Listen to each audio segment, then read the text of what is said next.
requested video topics, and I'm thrilled to finally be able to look at his full story with all of you, having a strong liking of the creature myself. So let's not waste another moment and launch into some monstrous fun on today's episode of the Dokco Professor.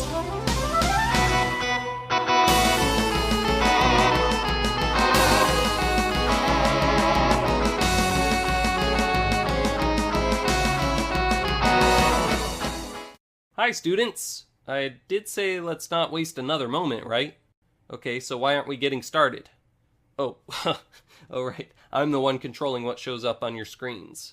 Let's begin class by looking at Dokco's behind-the-scenes history.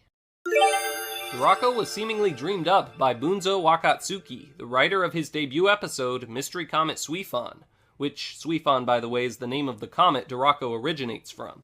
Apparently, Bunzo originally had Dokco's name as Red Dokco in the script, but the red was dropped at some point, and all that remained was Dokco, or Draco. However you prefer to port the word from Japanese to English. It just basically means dragon-like. Fans of the channel might be able to guess who got to design how Dokco would look in the show. It's the same guy who designed basically all the other Ultra Kaiju during Tsuburaya Productions' early years. If you guessed Tolnarita, you are correct.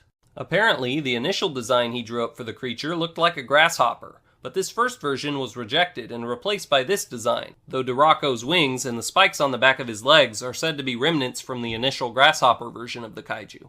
This revised design for the monster is supposedly based on the giant dragonfly, but it also looks a bit dinosaurish. He's basically a dragonfly dragon. The name Dokco actually fits this look for the creature pretty well. However, not even this was the final design for the monster. Upon close inspection of this picture, which is really a cool piece of art by the way, you may notice that Dokco only has one hook claw, and something's up with the creature's hand. Do you know what that is? It's a cookie, just for you. No, just kidding. According to one of my sources, what that actually is a whip, coiled up into a disc shape, which may have been referencing a type of traditional Japanese sickle weapon called a kusarigama, with his one hook arm being the blade and the circular part being the curled up chain. This was even present on the suit for the monster at first, which was crafted by Ryosaku Takayama. Here's a picture of the costume while it was still under construction. Very cool. And here it is once it was completed. Note the coiled whip hand like in Tolnarita's artwork. There are actually several pictures of Dokco with this unusual appendage, including this one that just has Jamila sitting around in the background all bent out of shape. Poor guy. He's the one who really needs a cookie. But anyway, yes, for some reason, after these pics were taken, Tsuburaya Productions decided to swap out the whip arm for another arm with a hook.